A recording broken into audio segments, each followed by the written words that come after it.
Praise the lord. దేవుని పరిశుద్ధ నామమునకు మహిమ కలుగునుగాక. మీ అందరికీ నా వందనాలు. ఈ ఉదయకాల సమయంలో మనము ఈ లైవ్ ద్వారా దేవుని నామాన్ని మహిమపరచటానికి, మరి ముఖ్యముగా మన జీవితాల్లో దేవుని వాక్యము పనిచేయులాగున మనము ప్రేరేపించబడటానికి ఈ ముఖ్య ఉద్దేశంతో ఈ లైవ్ ప్రోగ్రాన్ని స్టార్ట్ చేశాం. Praise the lord. ఈ ఉదయకాలపు అంశము ఏమనగా కుటుంబము సమర్పణ. కుటుంబము సమర్పణ. దేవుడు కుటుంబ జీవితాన్ని ఆశీర్వదించాడు. మొట్టమొదట భూమి సృష్టించబడినప్పుడు మీరు మొదటి అధ్యాయము 28వ వచనాన్ని మనం చదివినప్పుడు దేవుడు వారిని ఆశీర్వదించెను. ఎట్లనగా మీరు ఫలించి అభివృద్ధి పొంది విస్తరించి భూమిని పండించి దానిని లోపరుచుకొనుడి. సముద్రపు చేపలను, ఆకాశ పక్షులను, భూమి మీద ప్రాకు జీవులను ఏలుడని దేవుడు వారితో చెప్పాడు. దేవుడు వారిని అని అక్కడ ప్లూరల్గా సంబోధిస్తున్నాడు. వారిని మీన్స్ దేవుడు సృష్టించిన ఆదాము, అవ్వ వారికి సంబంధించిన కుటుంబాన్ని. దేవుడు కుటుంబ జీవితాన్ని బహుగా ఆశీర్వదించాడు. అభివృద్ధి చెందమంటున్నాడు, విస్తరించమంటున్నాడు, మీరు ఫలించాలని కోరుకుంటున్నాడు. కాబట్టి ఈ ప్రోగ్రాంలో నేను స్త్రీల గురించి ఎక్కువగా ధ్యానించాలని కోరుకుంటున్నాను. కుటుంబ జీవితంలో మనము రకరకాలుగా పిల్లలకు బోధ చేస్తూ ఉంటాం. ఏమని? బాగా చదువుకోవాలి నాన్న, బాగా మంచి పెద్ద ఉద్యోగం చేయాలి, నువ్వు బాగా సంపాదించాలి, నువ్వు గొప్పవాడివి కావాలి, నువ్వు ఇట్లుండాలి, నువ్వు అట్లుండాలి అని. అయితే దేవుని ఉద్దేశములో కుటుంబం ఏమై ఉన్నది? ఒక తల్లిదండ్రులు బిడ్డలకు ఏమి నేర్పించాలి, వారు ఉండటము ఎలా ఉండాలని వారికి బోధించాలన్నది ఇక్కడ ప్రాముఖ్యమైన విషయం. సామెతల గ్రంథము 4వ అధ్యాయం 1వ వచనం అని చదువుతున్నాను. కుమారులారా, తండ్రి ఉపదేశమును వినుడి, మీరు వివేకమునందునట్లు ఆలకించుడి. నేను మీకు సదుపదేశము చేసేదను, నా బోధను త్రోసివేయకుడి. నా తండ్రికి నేను కుమారుడుగా ఉంటిని, నా తల్లి దృష్టికి నేను సుకుమారుడనైన ఏక కుమారుడనై ఉంటిని అంటూ తండ్రి కుమారునికి ఏది బోధిస్తున్నాడో మనము గమనించి చూసినట్లయితే 6వ వచనాన్ని మనము చదువుదాం.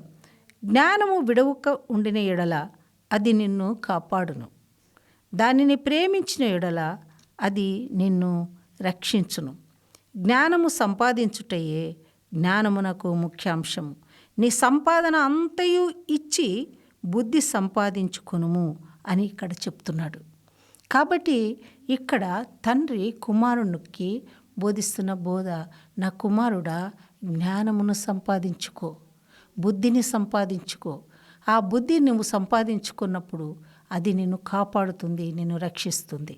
నీ దగ్గర ఉన్న డబ్బంతా ఇచ్చి, నీ సంపాదించినదంతా ఇచ్చి బుద్ధి సంపాదించుకోమంటున్నాడు, జ్ఞానము సంపాదించుకోమంటున్నాం. అయితే నేటి తల్లిదండ్రులు నీవు ఏమైనా చెయ్యి కానీ నువ్వు డబ్బు సంపాదించమని చెప్తున్నాడు.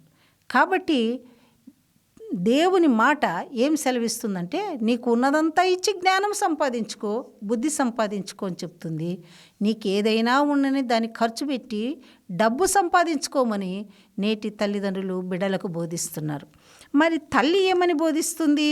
ఇదే సామెతల గ్రంథంలో 31వ అధ్యాయములు రాజైన లెమూయేలు మాటలు అతని తల్లి అతనికి ఉపదేశించిన దైవోక్తి అని అంటుంది. దేవుని ఉపదేశం, దేవుని ఉపదేశము తల్లి కుమారునికి బోధిస్తుంది. ఏమని బోధిస్తుంది? నా కుమారుడా నేనేమందును, నా మొక్కులు మొక్కి కనిన కుమారుడా నేనేమందును, నీ బలమును స్త్రీలకి ఇయ్యకుము, రాజులను నశింపజేయు స్త్రీలతో సహవాసం చేయకుము అని ఇలా బోధిస్తూ లోకంలో నువ్వు ఎలా బ్రతకాలి, ఎవరితో స్నేహం చెయ్యాలి, ఎవరితో ఎలా ఉండాలి, నీ బుద్ధిని నువ్వు ఎలా కంట్రోల్ చేసుకోవాలి, నీ జ్ఞానమును ఎలా ఉపయోగించుకోవాలి అని బోధిస్తూ ఈమె అటు కుమారునికి బోధించటమే కాకుండా కింద వచనాలు మనం గమనించి చూసినట్లయితే గుణవతి అయిన భార్యను గురించి కూడా ఆమె బోధిస్తూ ఉంది. కాబట్టి ఈ లోక సాంప్రదాయకంగా మనము ఎంతసేపు చదవాలి, ఉద్యోగం చేయాలి, డబ్బులు సంపాదించాలి, మన బిడ్డలు మంచి స్టేటస్లో ఉండాలి, ఒక ఫారిన్ కంట్రీస్కి వెళ్ళాలి, మంచి సంపాదన కలిగి మంచి కుటుంబ జీవితంను కలిగి ఉండాలనేది కొన్ని పరిమితులలోనే మన జీవితాలను మనము గమనించి చూసుకుంటున్నాం. కొన్ని పరిమితుల్లోనే మన కుటుంబ వ్యవస్థను మనము బిల్డప్ చేసుకోవాలని ఆశపడుతున్నాం. అయితే దేవుని వాక్యం ఏం సెలవిస్తుందంటే, నువ్వు జ్ఞానమును సంపాదించుకో అంటుంది. ఏ జ్ఞానము? యెహోవా యందు భయభక్తులు కలిగి ఉండుటే జ్ఞానమునకు మూలము. అయితే ఈ భయభక్తులు నేర్పించటం అనేది తల్లిదండ్రులు మిస్ అవుతున్నారు. మంచిగా ఉండాలని చెప్తున్నారు, అబద్ధమాడొద్దని చెప్తారు, పక్కవాడిని మోసం చేయొద్దంటారు, అది చేయొద్దంటారు, ఇట్లా చేయొద్దు, అట్లా చేయొద్దు, ఇట్లుండొద్దు, అట్లుండొద్దు అని చెప్తారు. కానీ దేవుని సన్నిధిని నువ్వు యథార్థత కలిగి ఎలా జీవించాలి, ఎలా ఉండాలి అనేది ఏ తల్లిదండ్రులు కూడా సక్రమంగా తమ కుటుంబ వ్యవస్థలో వాళ్ళ బిడ్డలకు వాటిని బోధించటం మిస్ అవుతున్నారు. అందుకనే నేటి వ్యవస్థ ఫుల్లీ కొలాప్స్ అయిపోతుంది. ఎందుకు కొలాప్స్ అయిపోతుంది కుటుంబ వ్యవస్థ అని మనం గమనించి చూసినట్టయితే, దేవుని జ్ఞానము మిస్ అవుతున్నారు. బిడ్డలు దేవుని జ్ఞానమును మిస్ అవుతున్నారు. వాళ్ళకి ఒక సాంప్రదాయకరమైన నడవడిక కానీ, సొసైటీలో ఎలా ఎల్డర్స్కి రెస్పెక్ట్ ఇవ్వాలి, ఎలా వినయం కలిగి ఉండాలి, పెద్దలకు ఎలా లోబడి ఉండాలి, పెద్దలకు విధేయత కలిగి ఎలా బ్రతకాలన్నది వారు అనుసరించలేకపోతున్నారు. ఎందుకో తెలుసా? కాన్సన్ట్రేషన్ అంతా కూడా ఎడ్యుకేషన్ ఇలా కాంపిటీషన్ మీద, మా పిల్లవాడి కంటే ఆ పిల్లవాడు చదవాలి, ఆ పిల్లవాడి కంటే ఇంకొకటి కంటే నా కొడుకు ఎక్కువ మార్కులు రావాలి, ఫస్ట్ ర్యాంక్ రావాలి, మంచి మెరిట్లో పాస్ కావాలి, లేకపోతే ఉద్యోగాలు రావు. సో నవేడేస్ సొసైటీ అంతా కూడా కాంపిటేటివ్ వరల్డ్ అయిపోయింది. కాబట్టి ఒక క్రైస్తవుడిగా, ఒక దేవుని ఎరిగిన కుటుంబముగా మన కుటుంబ వ్యవస్థను మనము కట్టుకోవాల్సిన వారమై ఉంటున్నాం. ఎందుకు ఈ మాట చెప్పగలుగుతున్నానంటే, ఏన్షియంట్ స్త్రీలు అంటే మన పితరులైన స్త్రీలు బిడ్డలను పెంచినారు. వాళ్ళు కూడా బిడ్డలను పెంచినారు.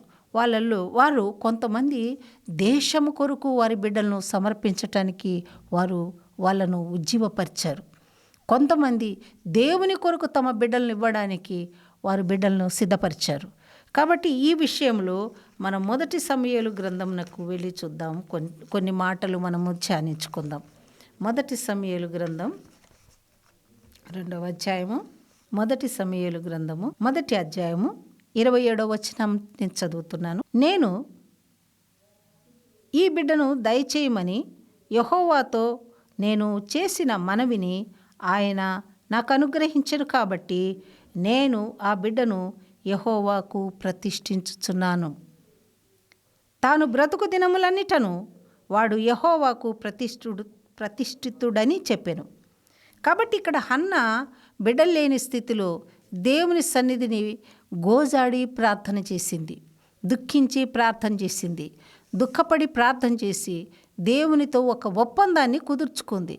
దేవా, ప్రభువా, నీవు నాకు బిడ్డనిచ్చినట్లయితే ఆ బిడ్డను నీకు తిరిగి ప్రతిష్ఠిస్తాను, ఆ బిడ్డను తిరిగి నీకు ఇస్తాను, నీవు నా మీద ఉన్న నిందను తొలగించమని కోరుకుంది. అయితే దేవుడు ఆమె మొర ఆలకించి ఆమెకు బిడ్డనిచ్చాడు. అతనికి సమూయేలు పేరు పెట్టి ఆమె దేవునికి ఆ బిడ్డను ప్రతిష్ఠించిన హన్నా కొంతకాలం వరకు, పాలు విడుచు సమయం వరకు ఆమె తన కంట్రోల్లో ఆ బిడ్డను ఉంచుకునింది. ఆ పాలు విడుచు సమయం వరకు ఆమె ఆ బిడ్డకు ఏమి నేర్పించింది? పెద్దలకు లోబడి ఉండటం, విధేయత కలిగి ఉండటం, తగ్గించుకొని జీవించటం, ఎలా నడుచుకోవాలి, దేవుని సన్నిధిని ఎలా ఉండాలి అన్నది ఈ యొక్క పద్ధతులన్నీ మన హన్నా సమూయేలుకు నేర్పించినట్లు మనం ఇక్కడ గమనించగలం. వాక్యములో వ్రాయబడి ఉండలేదు, కానీ సమూయేలు బిహేవియర్ను బట్టి ఆమె తల్లి అతనికి ఏమి నేర్పించింది అనేది మనము తెలుసుకోగలుగుతున్నాం. కాబట్టి ఈమె ఆ బిడ్డను తీసుకొని ఏలి వద్దకు వచ్చినప్పుడు ఆమె ఆ బిడ్డను ఏలి వద్దకు తీసుకొని వచ్చి అతన్ని ప్రతిష్ఠించి ఆమె అక్కడి నుంచి వెళ్ళిపోయింది. అయితే 2వ అధ్యాయము 11వ వచనాన్ని నేను చదువుతున్నా. తరువాత ఎల్కానా రామాలోని తన ఇంటికి వెళ్ళిపోయాను. అయితే ఆ బాలుడు యాజకుడైన ఏలు ఎదుట యెహోవాకు పరిచర్య చేయుచుండెను. యెహోవాకు పరిచర్య. యెహోవాకు పరిచర్య అంటే అక్కడ ఏం చేస్తున్నాడు ఈ సమూయేలు? ఆ దీపాలు సరిచేయటం, చర్చ్ ఊడ్చటం, దైవజనుడు చెప్పిన మాటలు వినడం, ఆయన ఎదుట వినయము కలిగి ఆయన చెప్పినట్లు చేస్తూ తగ్గింపు గుణము కలిగి విధేయతతో జీవిస్తున్నాడు. కాబట్టి సమూయేలు ఇక్కడ మనము గమనించి చూసినట్లయితే బాలుడగు సమూయేలు ఇంకనూ ఎదుగుచూ యెహోవా దయయందును మనుష్యుల దయయందును వర్ధిల్లుచూ ఉండెను అని చెప్పబడుతోంది. కాబట్టి మన బిడ్డలు దేవుని దయలో మనుషుల దయలో ఎదుగుతున్నారా? మనల్ని మనము ఒకసారి చెకప్ చేసుకోవాల్సిన సమయము ఇది. గొప్ప మనల్ని పరీక్షించుకోవాల్సిన సమయం. ఎందుకంటే కాలములు సంకుచితములైపోయినాయి, చెడ్డ దినాలు ప్రవేశిస్తున్నాయి. బయటకు వెళ్ళిన బిడ్డలు ఎలా తీర్చబడతారో, ఎలా ఉంటారో, ఎలా వారి జీవితాలు మోల్డ్ చేసుకుంటారో అనేది మనము చెప్పలేని పరిస్థితుల్లో ఉంటున్నాం. దినములు భయంకరంగా ఉన్నాయి. కాబట్టి సాతానుడు గర్జించు సింహము వలె ఎవరిని మెంగుదునా అని మన కుటుంబాలను అటాక్ చేయటానికి సిద్ధపడుతున్నాడు. మన కుటుంబాలను ఎలా డిస్ట్రాయ్ చేయాలి, కుటుంబ వ్యవస్థ ఎలా చిన్నభిన్నం చేయాలి, దేవుడు ఇష్టపడిన దానిని డిస్ట్రాయ్ చేయటం సాతాను పని. కాబట్టి దేవుడు ఇష్టపడింది ఏంటి? కుటుంబ వ్యవస్థ. ఈ కుటుంబ వ్యవస్థను ఎలా డిస్ట్రాయ్ చేయాలి అన్నది సాతాను ఆలోచన. కాబట్టి 128వ కీర్తన 3వ వచనం మనం గమనించి చూసినట్టయితే, నీ లోగిట నీ భార్య ఫలించు ద్రాక్షవల్లి వలె ఉండును, నీ భోజనపు బల్ల చుట్టూ నీ పిల్లలు ఒలివ మొక్కల వలె ఉందురు, యెహోవా యందు భయభక్తులు గలవాడు ఇలాగూ ఆశీర్వదించబడును. అంటే నీ కుటుంబము యొక్క పొజిషన్ ఎలా ఉండాలి? నీ లోగిట నీ భార్య ఫలించు ద్రాక్షవల్లి వలె ఉండాలి, నీ భోజనపు బల్ల చుట్టూ పిల్లలు ఒలివ మొక్కల వలె ఉండాలి. అలా ఎప్పుడైతే ఉంటావో అప్పుడు యెహోవా యందు భయభక్తులు కలిగిన వాడిగా నీవు ఆశీర్వదించబడతావు. కాబట్టి నీలోగిట నీ భార్య ఫలించు ద్రాక్షవల్లి వలె ఉండాలి. స్త్రీ ఎక్కడుండాలి? లోగిట. లోగిట అంటే ఇంటి కాంపౌండ్ వాల్ డోర్ దగ్గర. ఎవరయ్యమ్మా? ఫలించు ద్రాక్షవల్లి. ఈ ద్రాక్షవల్లి ఫలించేదిగా ఉండాలి. మొట్టమొదట దేవునిలో ఫలించేదిగా ఉండాలి. లోకపు వ్యవహారాలలో కానీ అంటే సామెతల గ్రంథము 31 అధ్యాయంలో చెప్పబడిన రీతిగా గుణవతి అయిన భార్యగా ఫలించే జీవితము జీవించేదిగా ఉండాలి. దేవుడు భూమి ఆకాశములను సృజించిన దేవుడు మన స్వరూపమందు మన పోలిక చొప్పున నరులము చేయుదము రండి అన్నాడు. అంటే దేవుని స్వరూపం, ఆయన పోలిక, ఆయన జ్ఞానం మానవులో దేవుడు ఉంచాడు. అదే ఆ స్వరూపమే ఆదాము. ఆదాములో నుండి దేవునిలో నుండి తీయబడిన ఒక యాంగిల్ ఈజ్ ఆదాము. ఈ ముగ్గురి పవర్ను కూడగట్టుకొని, ఈ ముగ్గురి శక్తులను అతీతంగా ముగ్గురి యొక్క పవర్స్ను ఇమిడ్చుకొని బయటకి ఆదాములో నుండి వచ్చినది స్త్రీ. ఈమె శక్తి దేవుని స్వరూపం, దేవుని పోలిక, నరుని యొక్క శక్తి. ఈ మూడు కలగలిపిన సారూప్యమే స్త్రీ. కాబట్టి ఈ స్త్రీ శక్తి కలిగింది. ఈ స్త్రీ 4 కోణాల నుంచి వచ్చిన శక్తితో నింపబడింది. దేవుని స్వరూపాన్ని పొందుకుంది, దేవుని పోలిక పొందుకుంది, ఆదాము యొక్క ఆశీర్వాదాన్ని పొందుకొని వీళ్ళ ముగ్గురిలో నుండి తీయబడినది స్త్రీ వచ్చింది. అందుకనే దేవుని ప్రణాళిక కూడా స్త్రీకే ఇచ్చాడు. ఎందుకని ఆమె తన సంతానము ద్వారా ఈ లోకానికి లోకరక్షకుణ్ణి ఇవ్వబోతుంది అని. కాబట్టి 128వ కీర్తనలు మనం చదివినప్పుడు, నీ లోగిట నీ భార్య ఫలించు ద్రాక్షవల్లి వలె ఉండును. కాబట్టి లోగిట నీవు ఫలించేదానివిగా ఉండాలి. ఓ స్త్రీ, నీ బిడ్డలను ఎలా పెంచుతున్నావో ఒకసారి మనము ఒకసారి చూసుకోవాలి. మనలో మనము మన బిడ్డలు బయటకు వెళితే ఎలా జయించుకొని రాగలరు, ఎలా వారిని ఆశీర్వదించబడిన బిడ్డలుగా ఈ లోకంలో ఉంచాలి అనేది స్త్రీ ముందే తన ప్రణాళిక కలిగి వాళ్ళ బిడ్డలను ఒక ప్రణాళికలో వారిని రూపొందించాల్సిన బాధ్యత స్త్రీకి ఉన్నది. లోకం మనం అమాయకంగా మన పిల్లల్ని పెంచుతాం, అయితే లోకము దుష్టత్వముతో నిండి ఉంది. లోకములోకి వెళ్ళినప్పుడు నీ కుమారుడు ఏ విధంగా డైవర్ట్ అయిపోతాడో, ఏ విధంగా లోకానికి బానిస అయిపోతాడో దానిని మనము ముందుగానే ఊహించిన వారమై చిన్నతనము నుండి దేవుని దయందు మనుషుల దయందు యేసుప్రభు ఎలా పడిగాడో ఆ జ్ఞానము మన బిడ్డలకు నేర్పించే వారముగా ఉండాలి. మొట్టమొదట దేవుని జ్ఞానము బిడ్డలకు మనము నేర్పించే వారముగా ఉండాలి. అది స్త్రీ మాత్రమే చేయగలదు. కాబట్టి స్త్రీ ఎటువంటి క్రిటికల్ వారినైనా కూడా మార్చగలిగిన శక్తి, డైవర్ట్ చేయగలిగిన శక్తి దేవుడు ఇన్బిల్ట్గా స్త్రీలో ఉంచాడు. దాన్ని మనము గుర్తించాల్సిన వారమై ఉంటున్నాం. కాబట్టి దేవుడు తన బిడ్డను మోల్డ్ చేయటానికి ఈ భూమి మీద ఒక నాయకురాలిగా, ఒక కేర్ టేకర్గా దేవుడు నిన్ను భూమి మీద ఉంచాడు.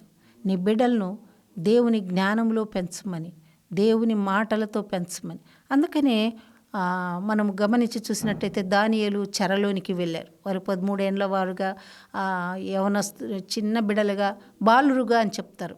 బాలురుగా వారు చెరసాలలో ఉంచబడి చెరలోకి వెళ్ళిపోయి బబులోను రాజ్యంలోనికి వాళ్ళు దాసులుగా వెళ్ళినప్పుడు దానియేలు ఏ విధంగా ప్రవర్తించాడు? అక్కడ తల్లిదండ్రులు ఉన్నారా? లేరు. వారికి ఎవరైనా చెప్పించే వాళ్ళు ఉన్నారా? ఇలా నడుచు అని. చిన్నతనములో తల్లి బోధించిన బోధ వారికి ఒక మార్గమును చూపించింది. అందుకనే దినవృత్తాంతాల గ్రంథము మనము గమనించి చూసినట్టయితే రాజుల పరిపాలనలో తల్లిని మనకు మొదట చూపిస్తారు.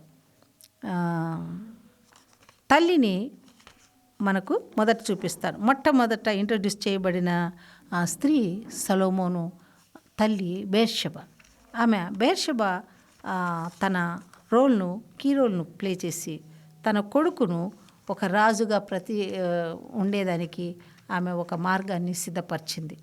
అలాగే మనము దినవృత్తాంతాల గ్రంథము 2వ దినవృత్తాంతాలు 13వ అధ్యాయము 1వ వచనాన్ని నేను చదువుతున్నాను. రాజైన యెరోబాము ఏలుబడిలో 18వ సంవత్సరం మందు అబీయా యూదావారి మీద ఏలనారంభించెను. అతడు 3 సంవత్సరములు యెరూషలేమును ఏలెను. అతని తల్లి పేరు మీకాయా. ఆమె గిబియా ఊరివాడైన ఊరియేలు కుమార్తె. కాబట్టి ఈ 2వ దినవృత్తాంతాల గ్రంథమంతా చదివినప్పుడు ప్రతి రాజుకు వారి తల్లిని ఇంట్రడ్యూస్ చేస్తున్నాడు. గమనించి చూసినట్టయితే వారి తల్లులు వారిని ఫోకస్ చేశారు. వారి తల్లులు వారిని లీడ్ చేసినారు. వారి తల్లులు వారిని దేవుని వాక్యము చేత నింపిన వారై ఉన్నారు. కొంతమంది తల్లులు ఈ యొక్క బయలు దేవత గురించి, అన్య దేవతల గురించి, దుర్మార్గాన్ని, దుష్టత్వాన్ని నింపిన వారై ఉంటున్నారు. కాబట్టి ఈ తల్లులను మనం దేవుడు ఎందుకు ఈ బైబిల్ గ్రంథంలో మనకు ఉంచాడు అంటే, నీవు దుష్టత్వాన్ని నింపితే దుష్టత్వాన్నే కోసుకుంటావు, మంచితనాన్ని నింపితే మంచితనముతో మంచి రాజ్యాన్ని పరిపాలించి ఆశీర్వదించబడిన రాజుగా నీ జీవితము నిలబడుతుంది అన్నది దేవుని ఆలోచన. అందుకని పరిశుద్ధాత్మ దేవుని ద్వారా ఈ 2వ దినవృత్తాంతాల గ్రంథం అంతా కూడా వారి తల్లులు మెన్షన్ చేయబడ్డారు. కాబట్టి ఈ దినమున నేను మీకు చెప్పాలనుకున్న ప్రేరేపణ, చెప్పాలనుకున్న నా హృదయవాంఛ, తల్లులుగా మీరు మీ బిడ్డలను దేవుని జ్ఞానముతో, దేవుని మార్గములో, దేవుని దయయందు వారిని పెంచాలని ఆశపడుతున్నాను. ఎందుకంటే సమాజము భయంకరమైన పరిస్థితిలో ఉండగా మొట్టమొదట దేవుని జ్ఞానము మనము నింపినట్టయితే ఈ లోక సంబంధమైన విద్య మనుషులను ఏ విధంగానైనాను వారిని లీడ్ చేస్తుంది. కానీ దేవుని సన్నిధి వారికి తోడుగా ఉన్నప్పుడు ఏ దుష్టుడు కూడా వారిని ఏమీ చెయ్యలేడు. కాబట్టి ఈ చివరి దినాల్లో మన బిడ్డలను దేవుని జ్ఞానములోను, దేవుని మనుషుల దయలోను వారిని పెంచవలసిన వారమై ఉంటున్నాం. చిన్నతనములోనే దేవుని వాక్యమును వారికి బోధించాలి. దేవుడు ఏమై ఉన్నాడో వారికి బోధించాలి. ఆయన మనల్ని ఏమై నడిపించగలడో, ఆయన ఎటువంటి శక్తి గలవాడో అయి ఉన్నాడో బిడ్డలకు నేర్పించవలసిన వారమై ఉంటున్నాం. ఈ విధంగా మనం నేర్పించినప్పుడు వారు, అందుకనే సామెతల గ్రంథములో బాలుడు నడవవలసిన త్రోవను వాడికి నేర్పించు, పెద్దవాడైనప్పుడు వాటి నుండి వాడు తొలగిపోడు అని వాక్యం సెలవిస్తోంది. కాబట్టి చిన్నతనంలోనే మనము నేర్పించిన విత్తనము, మరి హృదయంలో ఏ విత్తనమైతే మనం వేస్తామో ఆ విత్తనము యవన కాలమందు ఫలిస్తుంది. నేను నా సాక్ష్యాన్ని నేను వివరించి చెప్పాలనుకుంటున్నాను. అది దేవునికి మహిమకరంగా ఉండు నిమిత్తమే దీనిని నేను మీకు చెప్పగలుగుతున్నాను. ఎందుకంటే నా కుమారునికి నేను బోధించిన బోధ సామెతల గ్రంథము చదవమని. నువ్వెక్కడన్నా ఉండు, రోజుకొక 4 వాక్యాలు సామెతల గ్రంథము చదువు.